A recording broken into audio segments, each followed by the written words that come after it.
चलिए भाई, अब आगे चलते हैं हम अपनी इसी क्रम में। ये होते हैं basic difference matrix and determinant में। अब मैं आपको बताने जा रहा हूं उपसारणिक एवं सहखंड। उपसारणिक एवं सहखंड। सो ध्यान से देखेंगे सभी student. Minor and cofactor. Minor and cofactor के साथ यहाँ पर मैं आपको थोड़ा सा मैट्रिक्स का प्रसार करना भी बताऊंगा कि मैट्रिक्स का हम प्रसार कैसे करते हैं। सो सभी स्टूडेंट ध्यान से देखेंगे। उपसारणिक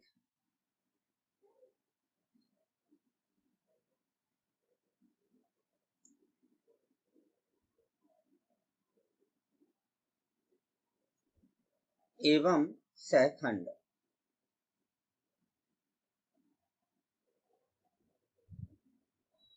उपसारणिक एवं सहखंड। सो ध्यान से देखेंगे that student. Minor and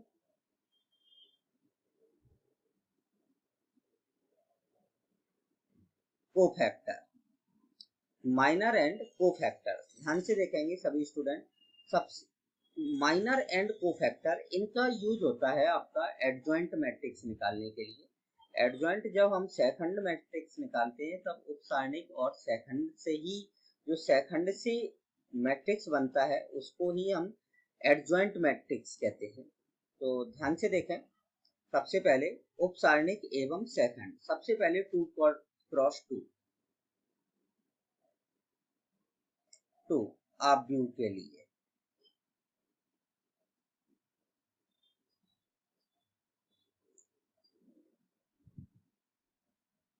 to cross two कोटि के आव्यूह के लिए।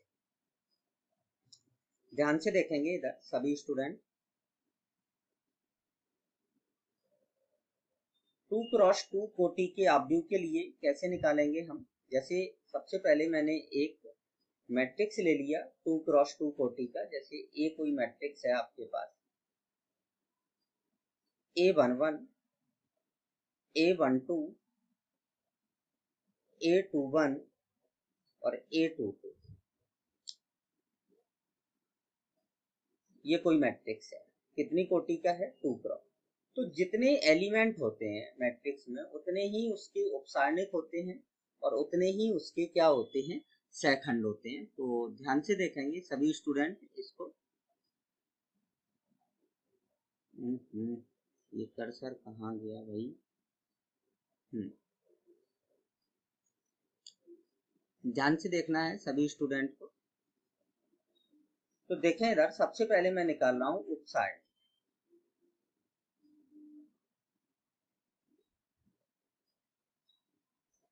उपसारणिक इसको हम बोलते हैं माइनर।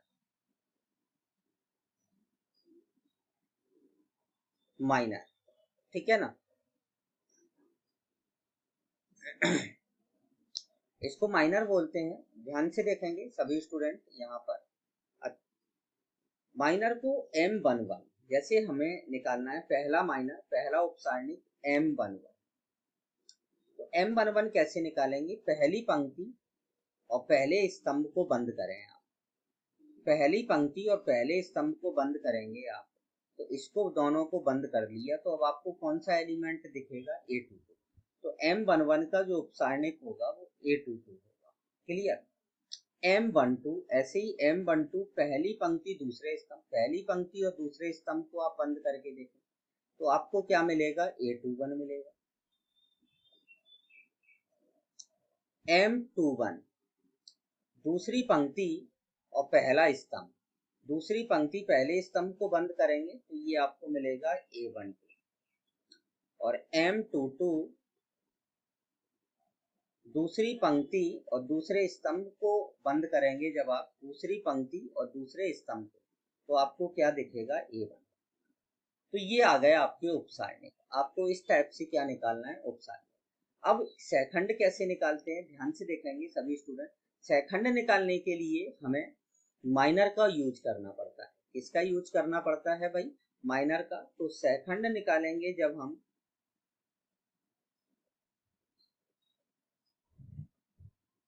कोफैक्टर।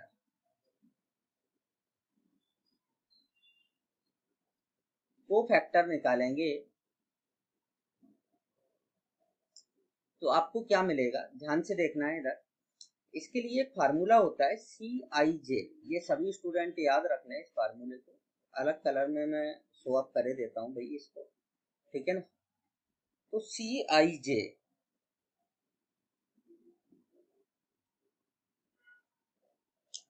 CIJ बराबर क्या होता है भाई आपका,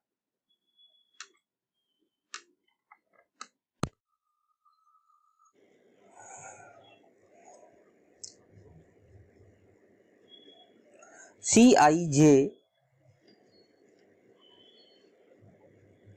बराबर होता है -1 की पावर I प्लस J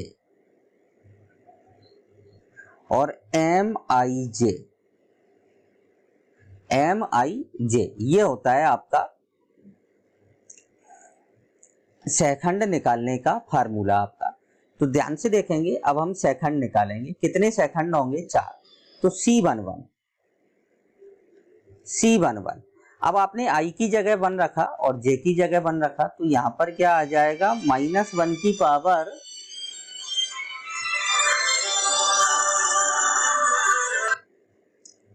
तो देखें इधर I की जगह आपने 1 रखा और J की जगह भी 1 रखा, तो ये आ जाएगा 1 + 1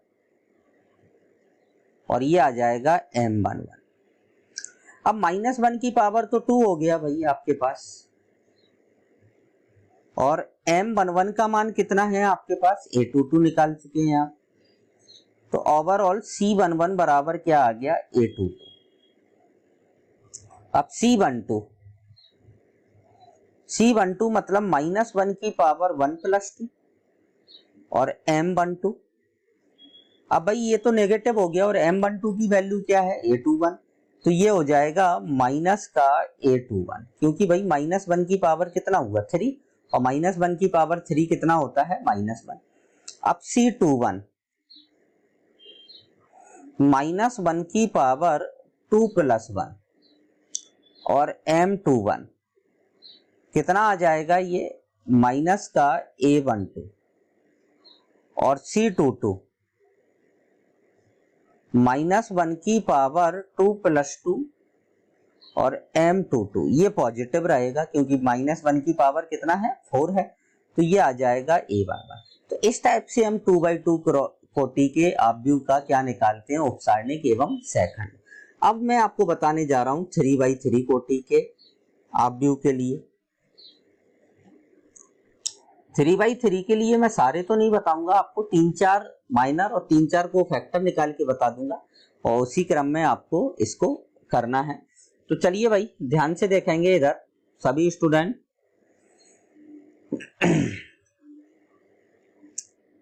3/3 कोटि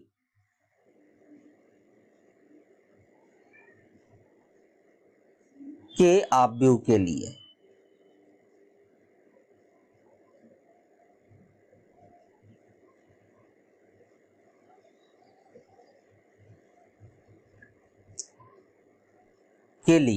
ध्यान से देखना है इधर।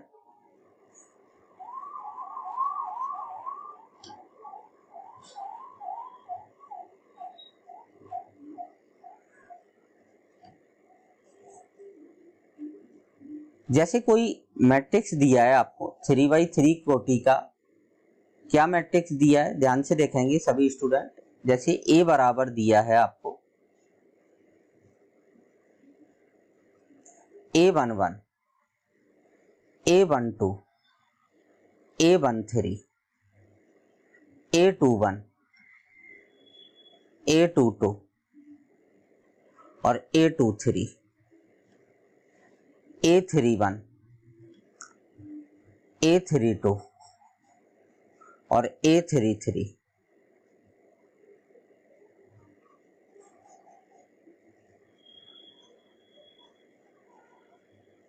ये 3x3 का है। अब सबसे पहले निकालेंगे हम इसकी उपसारणिक। ध्यान से समझ लेना सभी स्टूडेंट। उपसारणिक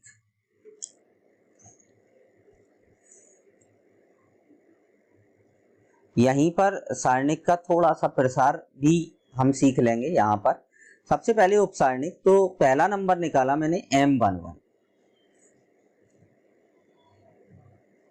M11।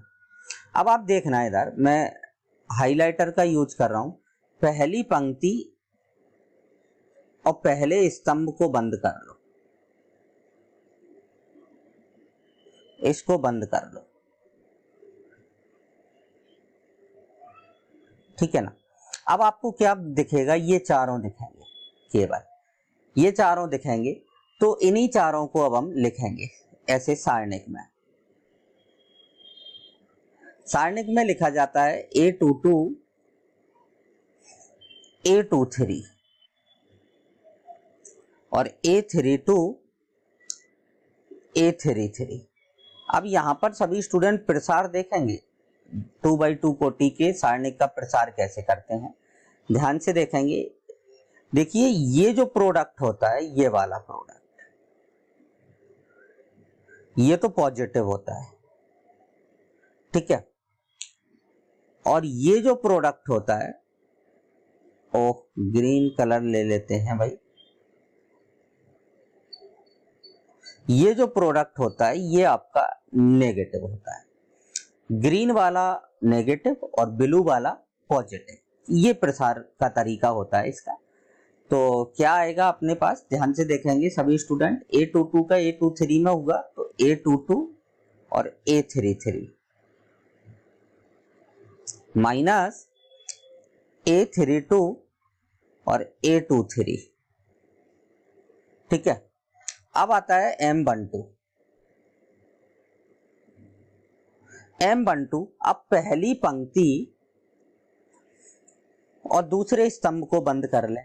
अब आप देखें, पहली पंक्ति और दूसरे स्तंभ को जब आप बंद करेंगे तो आपको कौन कौन से एलिमेंट नजर आएंगे, ये दोनों, ये और ये। तो क्या आ जाएगा अब आपके पास, A21, A31, A23, A33। तो ये आ जाएगा A21, A33 minus A31,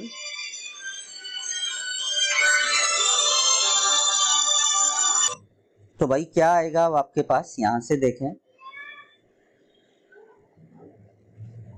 A21, A33 और A31, A23। क्लियर, सभी स्टूडेंट को बात समझ में आ रही होगी भाई। 3 ही माइनर बताऊंगा मैं, बाकी आपको क्योंकि काफी टाइम लग जाएगा, फिर अपन क्वेश्चन करेंगे तो उस क्वेश्चन में भी इतना ही काम करना पड़ेगा हमें। तो M13 मतलब पहली पंक्ति तीसरे स्तंभ को बंद कर लें। पहली पंक्ति तीसरे स्तंभ को बंद करेंगे तो क्या नजर आएगा, ये चारों नजर आ जाएंगे अपन को, ठीक है ना। तो देखें इधर, A21, A31, A22, A32। भाई क्या आएगा, ये पॉजिटिव, ये नेगेटिव, मतलब A21, A32 minus A31, A22, ये माइनर 3। ऐसे ही आपको M21, M22, M23 ऐसे ही निकालने हैं, बिल्कुल सेम, ठीक है ना। तो ये कर सकते हैं आप। अब सेकंड देख लेते हैं, इनका सेकंड कैसे निकालेंगे भाई।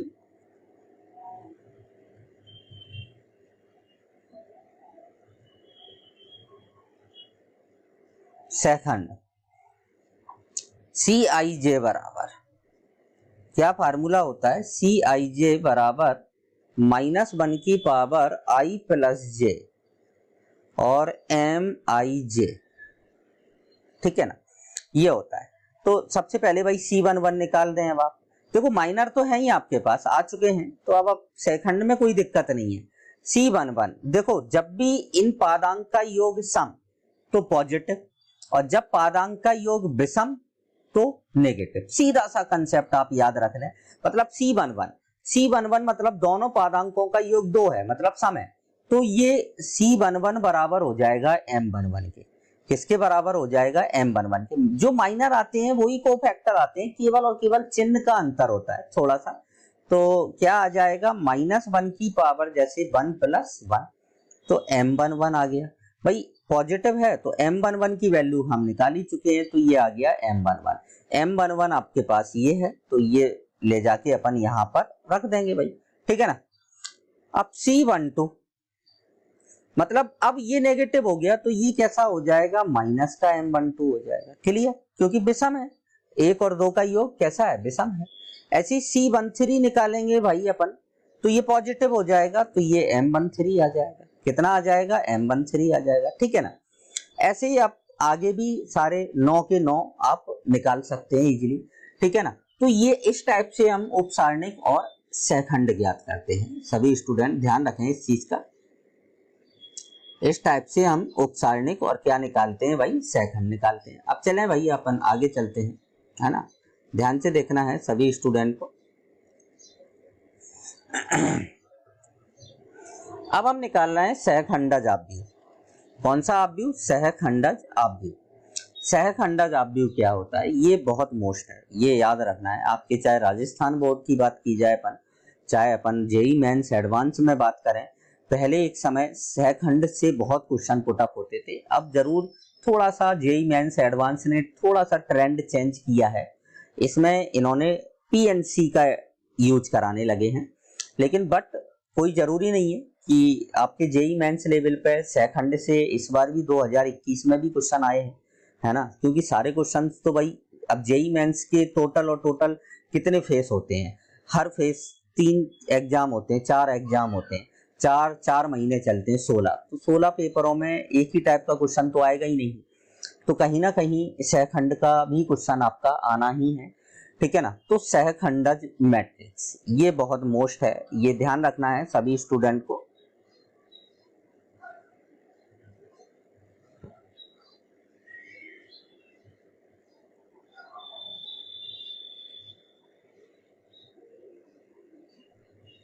एडजॉइंट मैट्रिक्स,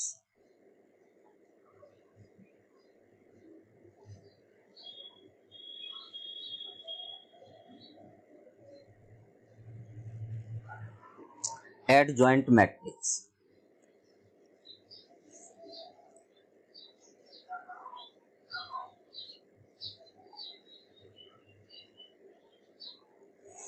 सहखंडज मैट्रिक्स। सहखंडज मैट्रिक्स क्या होता है,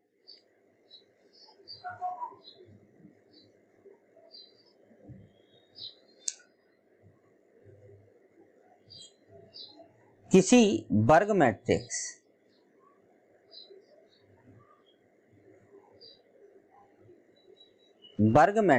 वर्ग आव्यूह ए के सहखंडों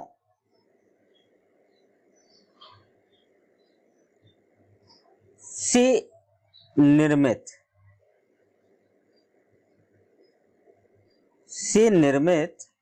आव्यूह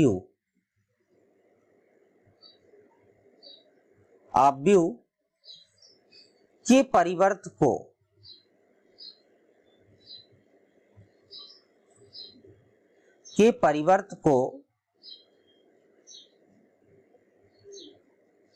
सहखंडज मैट्रिक्स कहते हैं।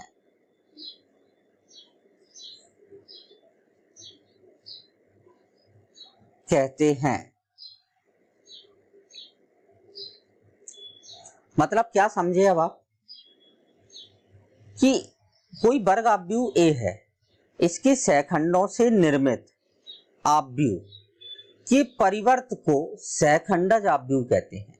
कौन सा आव्यूह कहते हैं भाई, सहखंडज आव्यूह कहते हैं। इसे एडजॉइंट ऑफ ए से निरूपित करते हैं।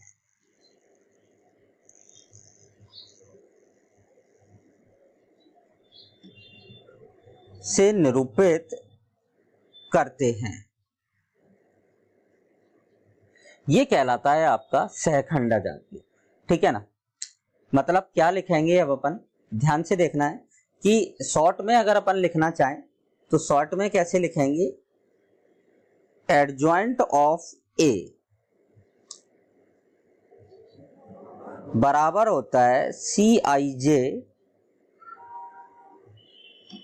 का ट्रांसपोज का क्या होता है भाई, आपका ट्रांसपोज होता है। ठीक है ना, क्लियर बात समझ में आ गई होगी सभी स्टूडेंट के। जैसे अब कोई मैट्रिक्स अपने पास ए दिया है, यदि ए बराबर A11 A12 A13 A21 A22 A23 A31 A32 और A33, जैसे ये कोई 3x3 कोटि का मैट्रिक्स है। ठीक है ना, तो अब इसका जो एडजॉइंट होगा,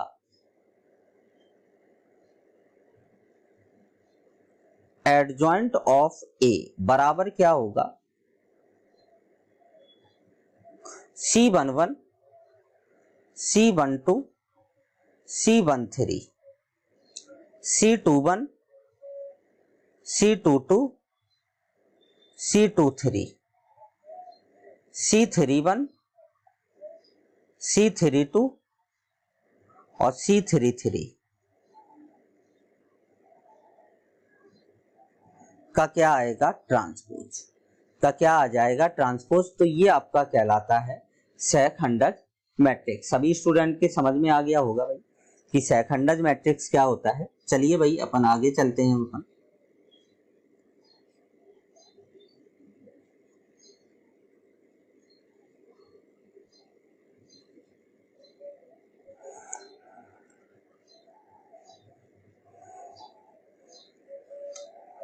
सहखंडज मैट्रिक्स के गुणधर्म।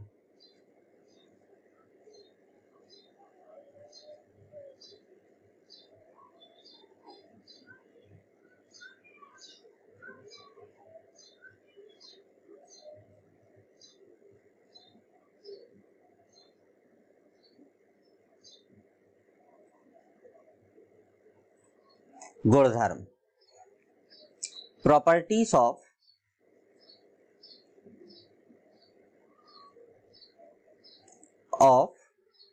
Adjoint matrix.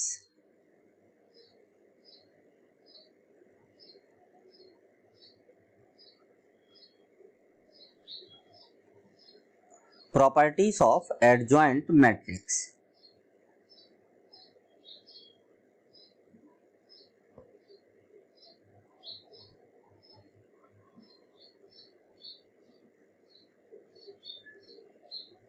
Properties of adjoint matrix क्या होती है, ये बहुत मोस्ट है, ये याद रखना है सभी स्टूडेंट को भाई। इन्हीं पर ही जो प्रॉपर्टीज होती हैं सहखंडज मैट्रिक्स की, इन्हीं पर ही क्वेश्चन पुट अप होता है आपका। ठीक है ना, मान लिया मैंने, यदि स्टैंडर्ड फॉर्मेट में मानेंगे, यदि ए और बी एन कोटि के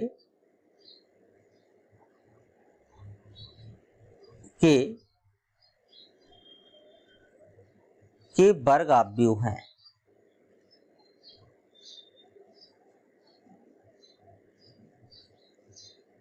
एन कोटि के क्या हैं भाई, वर्ग आव्यूह हैं। अब पहला नंबर, पहली प्रॉपर्टी क्या आती है, जैसे ए इंटू एडजॉइंट ऑफ ए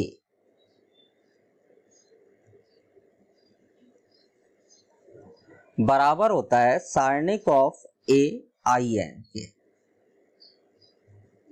बराबर होता है एडजॉइंट ऑफ ए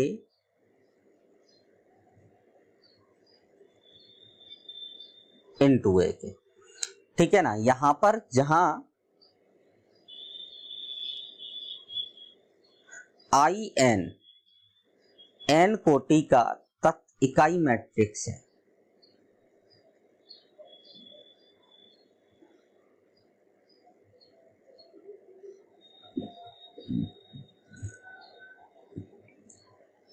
कौन सा मैट्रिक्स है, इकाई मैट्रिक्स है। क्लियर। अब दूसरा आता है कि अगर हम एडजॉइंट का सारणिक निकालते हैं, एडजॉइंट ऑफ ए का अगर आप सारणिक निकालते हैं तो इसका मान होता है सारणिक ए की पावर n माइनस 1 के। ये प्रॉपर्टी बहुत मोस्ट है आपकी, ये याद रखना है, इससे आईआईटी में क्वेश्चन पुट अप हो चुका है इस प्रॉपर्टी से। सो ये आपकी बहुत मोस्ट प्रॉपर्टी है, ठीक है ना। सभी स्टूडेंट याद रख लें इस प्रॉपर्टी को, ये बहुत मोस्ट प्रॉपर्टी है। चलिए भाई, नेक्स्ट आता है थर्ड नंबर प्रॉपर्टी आपकी कि adjoint of adjoint A, adjoint of adjoint A बराबर होता है सारणिक ए की पावर n माइनस 2 इंटू ए, इंटू क्या होता है ए।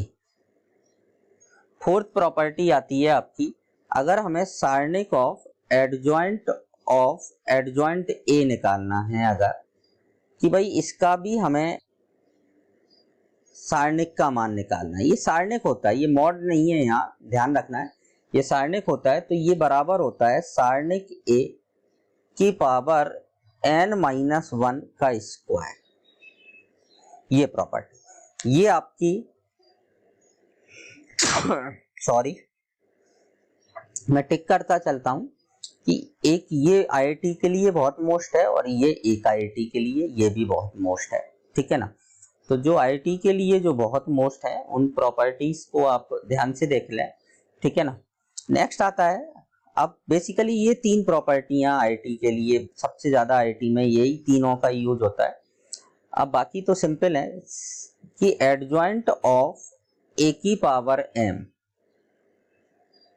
बराबर होता है एडजॉइंट ऑफ ए की पावर m के, जहां m बिलोंग्स टू n होगा प्राकृत संख्या। 6 नंबर प्रॉपर्टी आती है आपकी कि एडजॉइंट ऑफ के ए है और a कितनी कोटि का है, n कोटि का, तो बाहर क्या आएगा k की power n minus 1 adjoint of a आ जाएगा,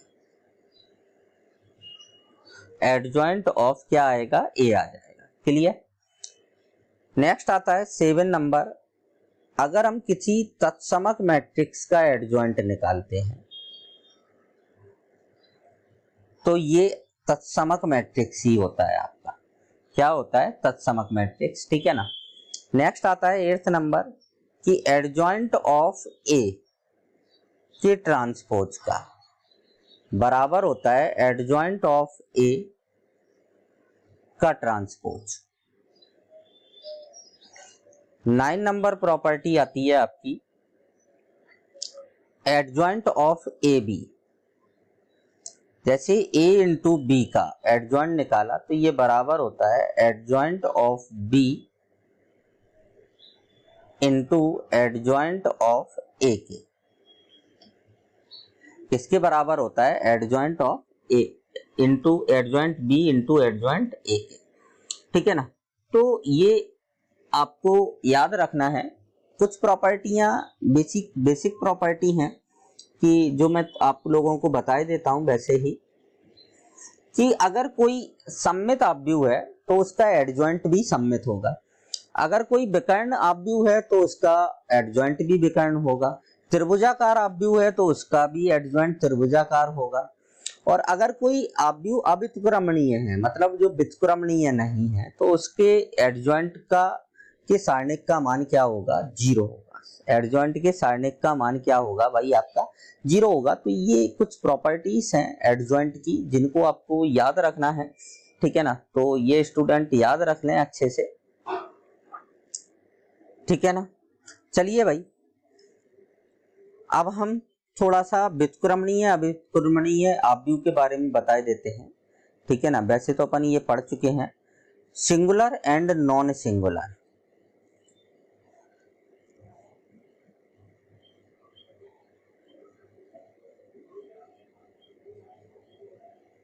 singular and non singular matrix,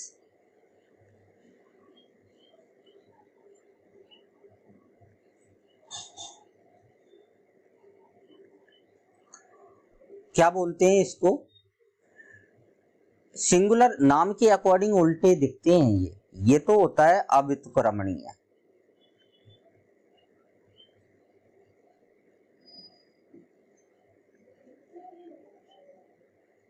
अव्युत्क्रमणीय व व्युत्क्रमणीय आपके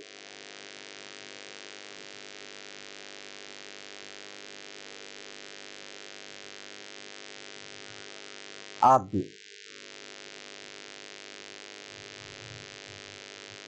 ठीक है ना। आप ध्यान से देखना इधर क्या होता है, सिंपल वे में मैं आपको बता देता हूं कि जैसे अव्युत्क्रमणीय आव्यूह के लिए यदि ए वर्ग मैट्रिक्स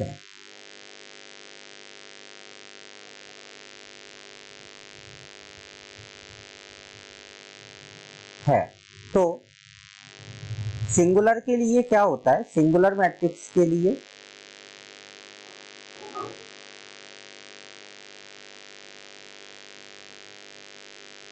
सिंगुलर मैट्रिक्स के लिए आता है आपके पास क्या के लिए कंडीशन होती है कि सारणिक a बराबर 0 होगा। सिंगुलर के लिए क्या कंडीशन होती है कि सारणिक a, इसी को अपन क्या लिख सकते हैं कि डिटर्मिनेंट ऑफ a बराबर क्या होगा 0 होगा। डिटर्मिनेंट ऑफ a बराबर क्या होगा 0। और नॉन सिंगुलर के लिए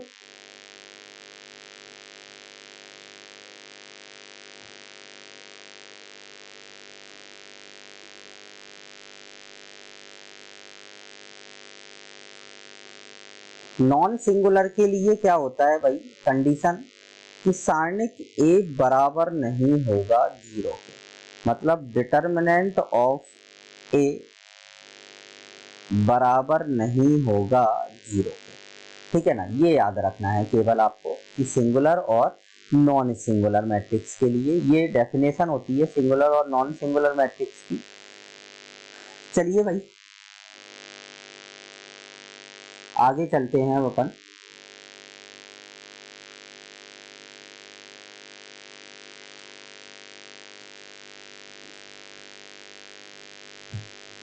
यहीं पर मैं आपको एक चीज और बता दूं, प्रतिलोम मैट्रिक्स का भी बता देता हूं कि एडजॉइंट से एक तो अपन ने प्रारंभिक संक्रियाओं से ज्ञात कर चुके हैं, एक यहीं पर मैं बता देता हूं प्रतिलोम मैट्रिक्स।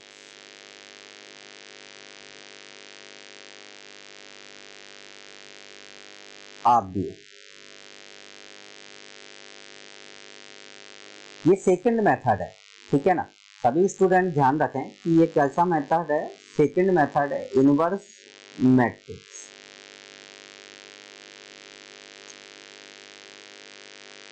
इनवर्स मैट्रिक्स सहखंडज मैट्रिक्स की सहायता से, किससे, सहखंड आप भी। इसके क्वेश्चन आपके यूनिट 4 में है से सहखंडज, ठीक है ना। अब डेफिनेशन तो अपन बता ही चुके हैं, जैसे अगर a इंटू बी बराबर आई है बराबर होता है b इंटू ए के, तो b आव्यूह को a का प्रतिलोम कहते हैं। तो b को a का प्रतिलोम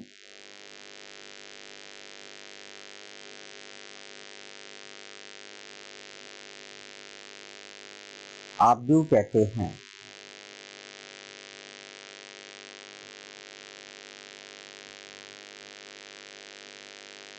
इसे A इनवर्स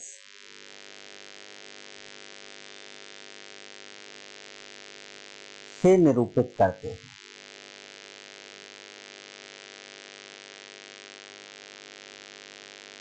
किससे निरूपित करेंगे, A इनवर्स से। तो A इनवर्स बराबर क्या होता है आपका, एडजॉइंट ऑफ A अपॉन सारणी के, जहां सारणिक ए बराबर नहीं होगा 0 के। सारणिक ए का मान किसके बराबर नहीं होगा भाई? 0 के। आप ये मान लीजिए कि आपकी मैट्रिक्स और डिटरमिनेंट यूनिट 3rd और 4th की जो थ्योरी है वो एक साथ ही कंबाइंड में हम डिस्कस करते जा रहे हैं, क्योंकि भाई मैट्रिक्स में भी वही थ्योरी आती है, कॉमन थ्योरी डिटरमिनेंट की रहती है, तो ये याद रखना है, ठीक है ना। तो ए इनवर्स बराबर क्या होता है आपका? ये फार्मूला होता है एक तरह से, हमें जब आपको एडजॉइंट की सहायता से इनवर्स निकालना हो। ये क्लियर सभी स्टूडेंट? अभी हमने 3.4 एक्सरसाइज में किससे किए थे? एलिमेंट्री ऑपरेशन का यूज करके। किसका यूज करके? एलिमेंट्री ऑपरेशन का, प्रारंभिक संक्रियाओं का उपयोग करके हमने पढ़ा था, ठीक है ना। अब हम क्या पढ़ रहे हैं भाई? सहखंडज आव्यूह की सहायता से इनवर्स ज्ञात करना। तो इस टाइप से हम इनवर्स ज्ञात करते हैं। तो चलिए भाई, आज के लेक्चर नंबर 13 के लिए भाई इतना ही। अब हम इन पर जो क्वेश्चंस हैं वो अपने लेक्चर नंबर 14 में डिस्कस करेंगे। सो आज के लिए इतना ही। Thank you.